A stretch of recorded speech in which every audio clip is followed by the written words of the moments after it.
Ayan mga soyo, bagong dating Bangkang Pangulong, nag-iisa at bukod tangi na dumadating ngayon. Kaya swerte siguro to't mahal siguro ang isda ngayon.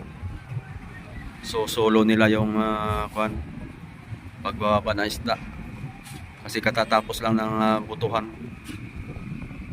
Ito siguro ay dumating siguro kahapon, ngayon lang nagbaba. Ayan, yung mga bangka natin dito iba naka-standby na lang.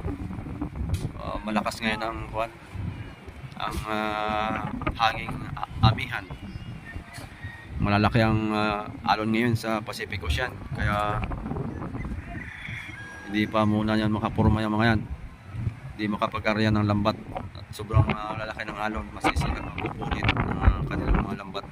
Ayan, thank you for watching mga soyo. Update ulit dito sa ating Nahigan Fishport.